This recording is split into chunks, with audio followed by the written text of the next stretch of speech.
Donc, juste un mot d'introduction sur le séminaire. Il a été organisé dans le cadre d'un CRP, donc d'un programme international qui est mené en collaboration par les centres internationaux qui s'appelle le GRIS, qui est chargé donc de travailler sur la riziculture. Et on a réuni une vingtaine de collègues d'horizons différents, venant d'Asie, d'Afrique et d'Amérique latine, pour faire le point un peu sur les questions de compétitivité des rizicultures dans les différentes régions du monde suite à la crise de 2008 et voir avec 7 ans de recul qu'est-ce qu'on pouvait dire et qu'est-ce qu'on pouvait tirer, comment c'est tiré comme leçon de l'incidence de cette crise sur l'organisation, la reconfiguration éventuelle du marché mondial du riz. Voilà. Il y a un rapport qui a été publié pour ceux qui sont intéressés. Vous pourrez nous le demander, on peut vous l'envoyer.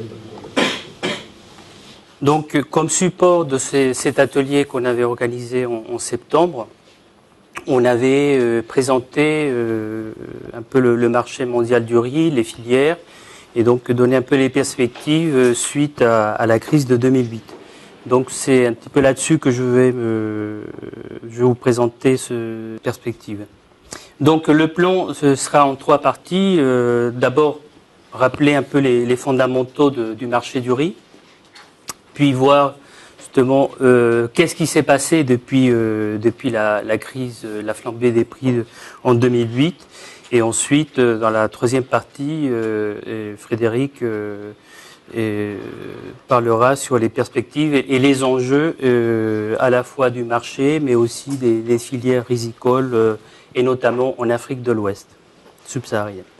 Donc, alors, par rapport aux fondamentaux, ce qu'il faut savoir, actuellement, on doit être à peu près autour de 500 millions de tonnes de riz produites dans le monde, en équivalent blanchi. Production qui est toujours, production et consommation qui sont toujours concentrées sur l'Asie, hein, à plus de 90%. Un marché mondial qui maintenant atteint un seuil historique de 40 millions de tonnes, et des stocks mondiaux qui également, d'après les chiffres de la FAO, atteignent actuellement un seuil historique à 180 millions. Alors, concentration de la production de la production et la consommation, aussi concentration des excédents, hein, en Asie par rapport à ce qu'on peut voir dans d'autres régions, et notamment la région Afrique subsaharienne, où le déficit est le plus important. J'aurai l'occasion de revenir là-dessus. Et puis bon, le continent américain qui globalement se trouve dans une situation plutôt d'équilibre, avec un excédent de 2 millions de tonnes. Ce qu'il faut voir par rapport à ça, c'est aussi la diversité qu'on a par rapport à la consommation par tête. Voyez les habitudes alimentaires en Asie, avec des consommations supérieures à 100 kg par an et par habitant. Et puis ensuite, on voit ici une frange autour des zones subtropicales, Afrique et Amérique centrale, Caraïbes, autour de 40-50 kilos par an. Et dans les pays occidentaux, les pays du Nord et aussi dans le cône Sud, et consommation inférieure à 15 kilos par an et par habitant. J'ai parlé tout à l'heure de la concentration des excédents. Il y a effectivement une concentration de l'offre d'exportation. Les deux tiers les trois quarts des exportations sont originaires d'Asie. Thaïlande représente 50% du marché mondial du riz. Et il y a les États-Unis qui représentent 8% du marché mondial. Alors, du côté des zones d'importation, là on voit une plus grande diversité, avec plusieurs pôles, mais notamment un pôle important qui est celui d'Afrique subsaharienne, et un tiers des importations mondiales. Avec principaux pays, vous les voyez ici, Nigeria, Afrique du Sud, Côte d'Ivoire, Sénégal, parmi les principaux pays importateurs du continent africain. Principal importateur mondial actuellement, c'est la Chine. Là aussi, je reviendrai, on fera un focus sur la Chine, voir qu'est-ce qui se passe là-bas. Et puis, bon, vous voyez les autres régions d'importation, Asie du Sud-Est, Chine autour de 30% et continent latino-américain autour de 12% des importations mondiales. Alors, en ce qui concerne l'évolution des échanges mondiaux, on peut observer deux périodes, une avant 1990 et l'autre après. Vous voyez que pendant la période 60-90, on a eu une croissance du marché mondial autour de 3% par an, moyenne, alors que depuis les années 90, le rythme de progression des échanges s'accélère. On passe maintenant autour de 6% par an. On voit aussi qu'avec cette évolution, la part des échanges dans la production mondiale, et qui était, certains s'en souviennent, on parlait souvent de 4-5% des échanges. Maintenant, on arrive à 8%. Ça reste malgré tout, si on le compare par rapport à d'autres marchés, relativement marginal, puisque là vous voyez dans ce graphique à droite, le riz 8%, maïs 12%, blé 21%. Et blé et maïs, ce sont des proportions qui restent relativement stables depuis quelques années. Par contre, dans le cas du soja, là, il y a une explosion du commerce, puisqu'il y a 5 ans, c'était 35%. Maintenant, les échanges représentent 43% de la production mondiale. Et puis, vous voyez toujours, le commerce, le marché du riz reste le marché le plus petit et par rapport à ces grands marchés de grains. C'est intéressant de voir dans l'évolution des principaux pôles d'importation, voir le renforcement du pôle Afrique. Afrique subsaharienne représentait 20% des échanges mondiaux dans les années 90, 30% dans les années 2000, et actuellement on est donc autour de 35%. Alors que dans les autres pôles, vous voyez que depuis les années 80, ça reste relativement stable, avec évidemment, puisque l'Afrique augmente, tendance à diminuer et dans ces autres pôles d'importation. Alors, pourquoi ce déficit qui se creuse en Afrique Je crois qu'il y a deux éléments qu'on peut souligner, il y en a peut-être d'autres, mais je pense qu'il y en a deux importants. C'est d'abord une consommation qui progresse donc plus vite que la production, d'abord pour des raisons démographiques. Et là, sur le fait que la production et la consommation augmentent plus vite, la consommation, vous pourrez le voir et dans le graphique à droite. Et ensuite, l'autre élément important à tenir compte, ce sont les transitions alimentaires, donc les habitudes alimentaires. Vous voyez que dans les années 80, les années 60, on avait une consommation moyenne par tête de 10 kg. Années 80-90, on était autour de 12, 13, 15. Et maintenant, on est autour de 20 kg par an et par habitant. Donc, vous voyez que ça a doublé en l'espace de 20 ans. Ailleurs, il y a d'autres causes aussi qui peuvent expliquer la progression du commerce mondial. C'est les fluctuations de la production en Asie, liées notamment aux problèmes climatiques, et puis aussi l'ouverture des marchés tel qu'on l'a vu dans les années 90. Alors, les fluctuations de la production en Asie, bon, là je montre simplement en Extrême-Orient une baisse de la production entre 97 et 2003, liée essentiellement à une réduction des surfaces en Chine. Et ailleurs, ce qu'on peut remarquer, c'est des fluctuations cycliques, et plus fortes dans le graphique en dessous en Asie du Sud, notamment en Inde, vous voyez qu'il y a des fluctuations qui sont plus importantes que dans les autres, mais ce qu'on peut constater, ce sont des fluctuations cycliques liées notamment à des problèmes climatiques de sécheresse, au phénomène El Niño. La volatilité des prix, ça c'est aussi un autre aspect que l'on peut voir et qu'on constate depuis la crise. Vous voyez qu'avant la crise, jusqu'en fin 2007, on voyait une progression des prix mondiaux, mais d'une manière assez régulière. Et puis, vous voyez, depuis la crise de 2008, des fluctuations importantes, une volatilité importante des prix mondiaux. Une volatilité importante, là, par rapport à ce graphique, par rapport à 2008, on peut remarquer une certaine stabilité, mais qui est tout à fait apparente, puisque là, on regarde sans l'année 2008, vous voyez qu'on voit des fluctuations. Et ici, j'ai mis les coefficients de variation des moyennes, donc l'évolution des prix dans l'année. Coefficient de variation de 25% en 2008, et vous voyez, l'année 2010 a été aussi une année avec des fluctuations importantes. 2012 étant l'année la plus stable pendant cette période.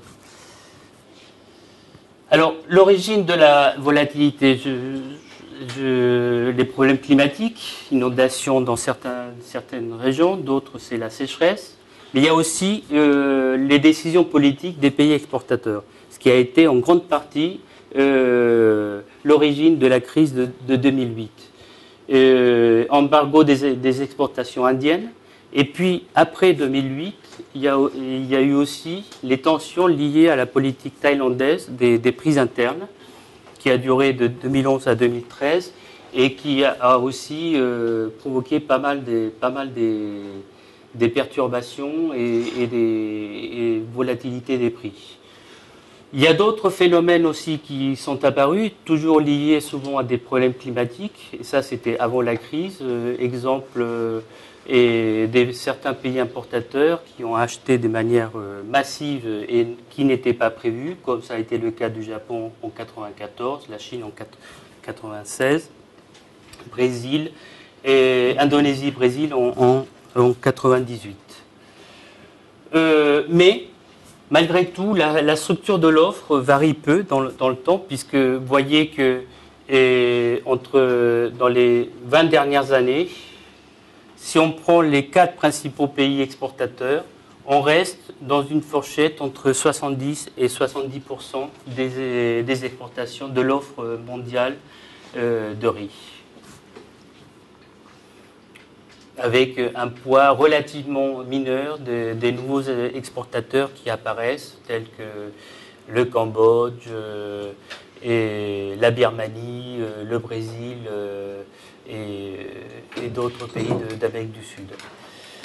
Alors, ce qui est important de voir par rapport à ces dernières années, c'est le retour de la Chine sur le marché d'importation. La Chine est maintenant le premier importateur mondial depuis 3 ans, mais ça ne veut pas dire qu'il y a un problème de dépendance rizicole dans ce pays, puisqu'en fait la Chine joue sur les prix relatifs, c'est-à-dire que d'un côté soutient les prix aux producteurs de manière à maintenir la production, et de l'autre s'approvisionne en riz à bas prix, et grâce aux excédents asiatiques qui existent actuellement. Vous voyez ici comment les importations chinoises ont flambé depuis 3 ans, alors que pendant toute une période, elles étaient plutôt stables, autour de 500 000 tonnes. Et le graphique à droite, vous voyez les effets de la politique de soutien de prix internes. Les autres importateurs, Nigeria, Philippines, Indonésie, bien que c'est les 2 derniers, Philippines et Indonésie, ont beaucoup abaissé leurs importations pour essayer de se rapprocher de l'autosuffisance. Le Nigeria reste le 2e pays importateur derrière la Chine, malgré les annonces et les tentatives pour réduire les importations et d'essayer de relancer la production locale. De même que dans les autres pays d'Afrique, Sénégal, Côte d'Ivoire, qui annoncent des politiques d'autosuffisance, mais pour essayer de tenter de limiter les importations, mais sans véritable réussite. Voilà. Alors, en ce qui concerne les tendances du marché mondial, on voit que c'est un marché qui reste assez dynamique, avec une forte expansion, comme j'ai montré depuis les années 90. Actuellement autour de 40 millions de tonnes, mais qui, si on garde cette tendance actuelle, on devrait dépasser les 100 millions d'ici 2015, doubler d'ici 2035 et dépasser les 100 millions vers 2015. Ça, c'est la tendance actuelle compte tenu de ce qu'on voit actuellement et dans l'évolution du marché mondial. Voilà, donc là je vais laisser la parole à Fred pour conclure et donner quelques pistes au débat. Alors donc ce qu'on a retiré un petit peu de la discussion qu'on a eue sur ces questions-là depuis en septembre dernier, ce qui est intéressant quand même de voir dans l'évolution, c'est que finalement le jeu des acteurs a peu évolué depuis 2008. On est toujours dans une situation où ceux qui déterminent finalement l'évolution des marchés, ce sont les décisions publiques, essentiellement dans les pays asiatiques. Les autres sont plutôt disons des price takers que des price makers. Entre autres, ce qu'il faut souligner, c'est le jeu entre l'Inde et la Thaïlande qui a été très important pour voir comment on a réussi finalement à stabiliser l'offre mondiale, puisque la Thaïlande en 2008 a joué le rôle de prêteur en dernier ressort, a pu, disons, pallier la sortie de l'Inde du marché qui a été très brusque. Donc s'il y a eu une très forte hausse des prix, il faut rappeler qu'il n'y a pas eu une contraction des échanges très importantes, de quelques pourcents seulement. Et dès 2009, on retrouvait des niveaux d'exportation qui continuent à croître régulièrement. Donc en fait, il n'y a pas eu, disons, de processus de raréfaction ou de tension liée à l'offre sur le marché. Et ensuite, l'Inde est revenue sur le marché très fortement en 2012, lorsque la Thaïlande avait des problèmes de stock qu'elle n'arrivait plus à écouler, puisque une des principales conséquences, il me semble, de la crise, malgré tout, sur ce phénomène de régulation, c'est les effets de la crise sur les questions de politique rizicole dans les pays, que ce soit la Chine ou la Thaïlande, puisque en Thaïlande, lorsque les prix ont été élevés, s'est posé la question de la répercussion de la baisse des prix sur les producteurs une fois que la crise était passée. Et là, l'ensemble des gouvernements ont essayé, pour des raisons, disons, de jeu politique interne et de transfert de ressources et de richesses vers le monde rural, de maintenir un niveau des prix élevé sur le marché local. Donc la Thaïlande s'est trouvée exclue du marché international, ou disons, elle est restée sur certains segments de marché, parce que là, on raisonne globalement, mais on sait que c'est un marché qui est extrêmement segmenté par qualité de riz. Donc sur certains marchés de haute qualité, elle a continué à être compétitive, mais sur les marchés, disons, plus ordinaires, ou face à des acheteurs, en particulier dans les pays, disons, d'Afrique subsaharienne, son riz était beaucoup moins compétitif, et elle a commencé à accumuler des stocks qui ont atteint à peu près une quinzaine de millions de tonnes, enfin les différentes sources, mais on est au-dessus de 12 à 15 millions de tonnes, ça c'est sûr, de riz qui sont donc maintenant à écouler sur le marché mondial. Donc ça vous fait presque une année et demie d'exportation de la Thaïlande qu'elle a en stock. Donc ça, c'était un côté. Et la même chose s'est produite en Chine. La Chine avait déjà relancé, disons, une politique des prix avant 2008 pour soutenir, toujours sur le principe d'un transfert de ressources vers le monde rural, en prenant le riz comme un vecteur de ces transferts-là. Et ce qui s'est passé, c'est que finalement la Chine se retrouve avec des prix beaucoup plus élevés que sur le marché mondial maintenant, puisque les prix ont rebaissé sur le marché mondial. Et donc les opérateurs chinois ont intérêt à essayer de faire entrer du riz essentiellement depuis le Vietnam, etc., vers la Chine. Donc ça, je pense que c'est là où il y a peut-être un enseignement à tirer en termes de changement ou, disons, d'ajustement des règles, mais les règles restent quand même essentiellement déterminées par les stratégies, disons, de ces gouvernements.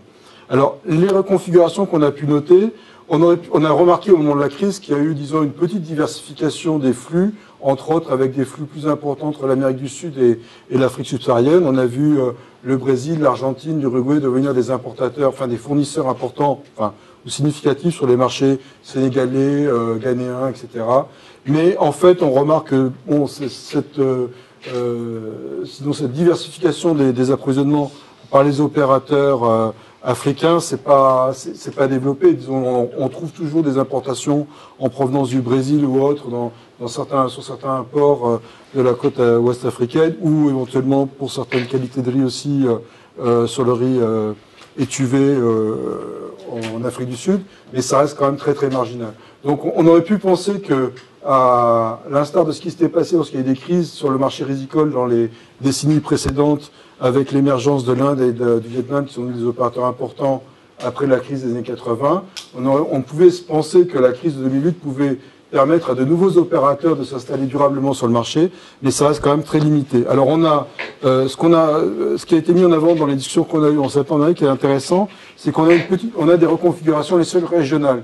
C'est-à-dire que certains opérateurs, en Amérique du Sud par exemple, les exportations argentines et du Paraguay sont en fait destinées essentiellement vers le Brésil étant importateur et exportateur à la fois en fonction des variétés. Et disons qu'on voit l'Uruguay qui essaye d'avoir une stratégie un peu plus offensive, mais selon les collègues qui travaillent sur ces zones-là, avec peu de perspectives d'expansion de la production quand même s'il y a de la disponibilité foncière, compte tenu de la rentabilité relative du riz par rapport à d'autres productions dans ces zones-là, il y a peu de chances de voir l'Uruguay développer de manière significative sa capacité de production rizicole. Donc on a donc un processus un peu de régionalisation du marché rizicole entre ces pays-là. Et puis on a la même chose qui s'opère actuellement de manière assez prononcée. Donc on a parlé de la Chine, mais ceci détourne une grande partie des exportations vietnamiennes et birmanes pour des raisons de proximité et aussi de mode d'importation, parce qu'il y a une grande partie de ces importations-là qui ne sont pas nécessairement des importations officielles. Donc ça veut dire qu'il faut qu'il y ait des routes et qu'on puisse faire circuler des camions de riz assez facilement entre ces deux pays et la Chine. Mais on a aussi la Thaïlande qui a réussi à passer des accords, gouvernement à gouvernement avec la Chine pour écouler une partie de ses stocks. Et on pense que ça va être une des options importantes aussi pour la Thaïlande pour écouler et réduire ses stocks dans les années à venir. Ensuite, on a eu donc l'émergence de marchés niches. On a le Cambodge qui a bien profité de la crise dans le sens où, de deux façons. D'une part, parce que la Thaïlande était moins compétitive. Le Cambodge a quand même des systèmes rizicoles et un matériel végétal en termes de variété qui est très proche de ce qu'on retrouve en Thaïlande. Et en même temps, on a vu des jeux d'association dans les acteurs thaïlandais qui ne pouvaient pas acheter sur leur propre marché, puisque les prix étaient très élevés, ont favorisé l'émergence d'une industrie rizicole cambodgienne qui est devenue très très efficace en termes de qualité du produit, en termes de logistique, en termes de savoir-faire. Et donc on a, le Cambodge qui, grâce à sa position préférentielle sur le marché européen, compte tenu de l'accord tout sauf les armes, a pu devenir le principal fournisseur du marché européen en riz.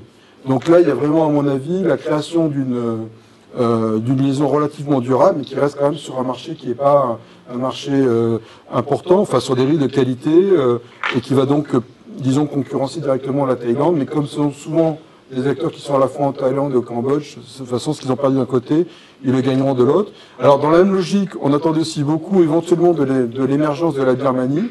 La Birmanie, qui historiquement est un grenier à riz de l'Empire britannique, il faut le rappeler, dans les années 50, c'était le premier exportateur mondial de riz.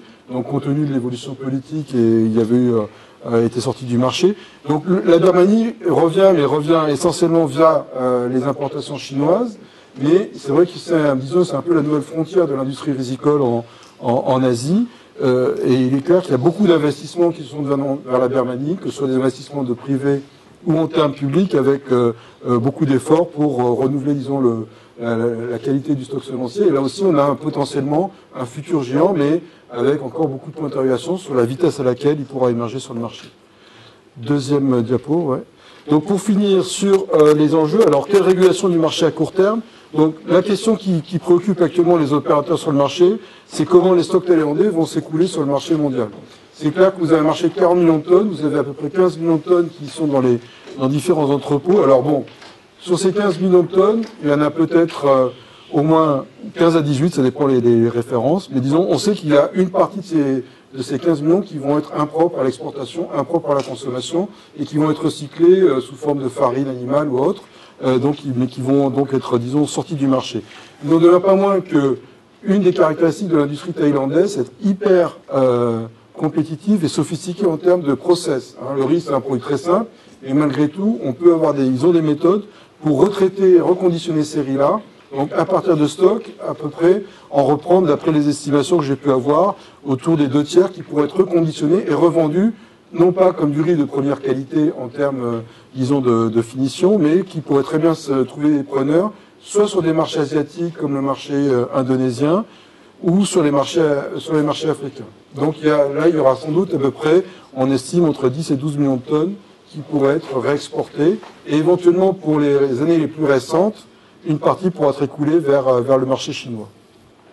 Alors ça, c'est un des points. Le deuxième, c'est est-ce que la Chine va continuer sa stratégie donc d'entrée de riz à bas coût. Ça, c'est une question importante. Bon, c'est clair que la Chine a intérêt à permettre une partie de ses importations pour deux raisons, parce que bon, ça réduit quand même ça donne, disons, des riz de moindre prix sur le marché local, et on sait que bon, il y a quand même des questions liées au coût de la vie qui sont importantes actuellement en Chine. Et puis, ça permet aussi de satisfaire des segments de marché que la Chine ne peut pas satisfaire en termes de qualité de riz plus élevée pour la classe moyenne, qui est de plus en plus importante dans les villes chinoises. Un autre jeu important de la Chine, c'est qu'elle se débrouille pour acheter, elle a un rôle de régulateur sur le marché. Hein, les Chinois vont acheter à des moments où il y a moins d'intervention d'autres opérateurs. Ce sont des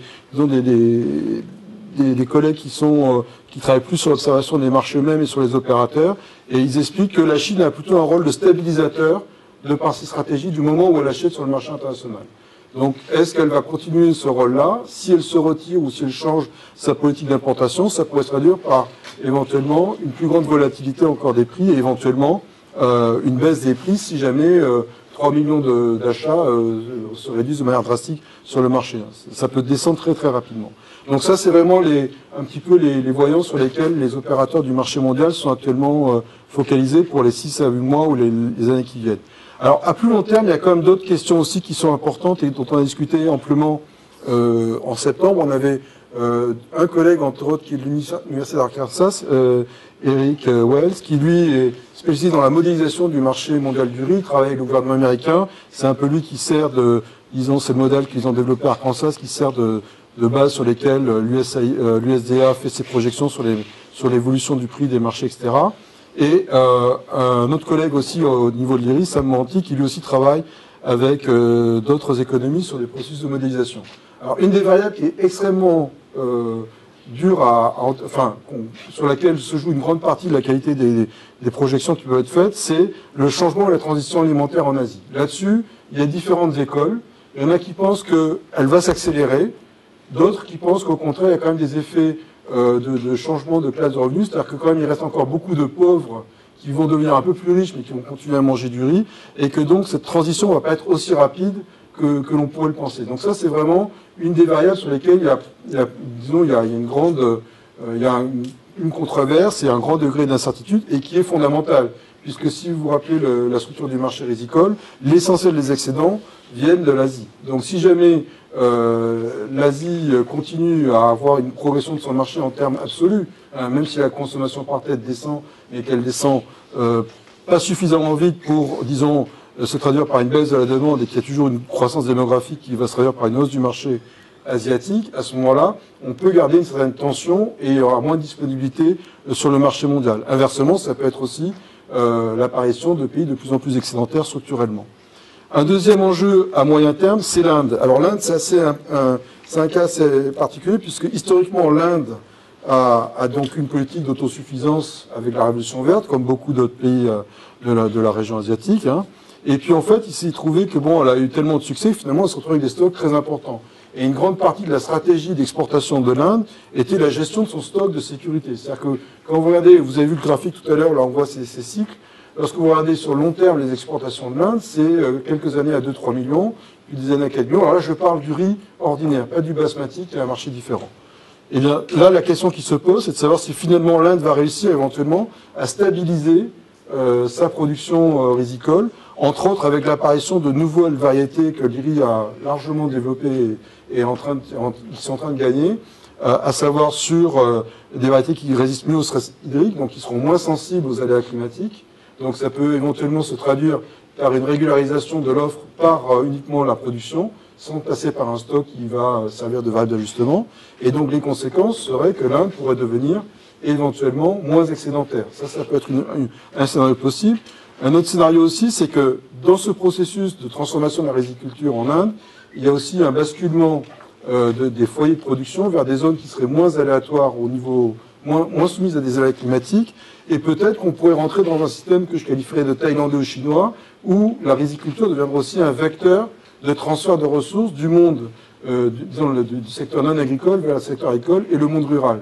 Et dans ce cas-là, l'Inde pourrait, au contraire, deviendrait un exportateur structurel sur le marché mondial. C'est-à-dire qu'elle aurait tout le temps une partie de son offre qui serait excédentaire par rapport à sa demande, et elle aurait besoin d'un marché mondial en expansion pour pouvoir boucler son système et pas se retrouver avec des stocks pléthoriques qu'elle aurait du mal à écouler. Donc ça, c'est un des enjeux aussi. Alors, à long terme, on en a parlé brièvement, mais c'est clair que l'autre variable importante sur le marché mondial, c'est la position de l'Afrique, avec ce questionnement. Beaucoup d'espoirs ont été fondés sur le choc de 2008, parce que ça a permis de relancer, disons, un engagement des pouvoirs publics, mais aussi des bailleurs de fonds sur la production rizicole en Afrique subsaharienne. Mais un des problèmes qu'on voit, c'est que de toute façon, on a cette transition alimentaire dans l'autre sens, pour le coup, là, avec une croissance extrêmement rapide de la consommation par tête, qui n'a pas été freinée par la crise de 2008, ou plutôt accentuée. Si on regarde, on essaie de voir quelques données plus précises. Donc on a pu penser que la hausse des prix aurait pu se traduire par une rediversification des régimes alimentaires, ou une nouvelle forme de régime alimentaire. En tout cas, c'est pas le cas. Donc là, il y a vraiment un enjeu important, et de voir dans quelle mesure le continent africain réduire sa dépendance ou pas. Et puis, ce qui est alors un des jeux peut-être aussi provoqué par la crise de 2008 et qui a été accéléré, c'est un changement dans la gouvernance des filières. Ce que l'on voit de plus en plus, et qui s'est vraiment accéléré depuis 2008, c'est des opérateurs de taille mondiale qui s'impliquent dans la production, que ce soit en Afrique, mais aussi en Asie. Tous les grands exportateurs vietnamiens commencent de plus en plus à s'intéresser au marché de la semence. Parce que pour être compétitif sur un marché où il y a beaucoup d'offres quand même, et où la qualité est un enjeu primordial, il faut que vous ayez une capacité à fournir de la qualité stable. Et ça passe par la maîtrise du cycle de la fourniture des semences au niveau des producteurs. Donc, par exemple, au Vietnam actuellement, c'est un mouvement qui avait été amorcé un petit peu avant les années 2008, on le voyait depuis les années 2000, mais on voit de plus en plus d'exportateurs qui s'intéressent aussi à faire des outgrower schemes, c'est-à-dire à fournir de la semence à des aires, alors avec des coopératives, par différents types d'arrangements. Mais disons que là, c'est un des aspects que l'on voit émerger. Et de la même façon, on voit aussi des opérateurs du commerce international s'impliquer de plus en plus en Afrique subsaharienne dans la production. Avec l'idée aussi, là, de mettre, disons, de compléter leur approvisionnement par des approvisionnements locaux.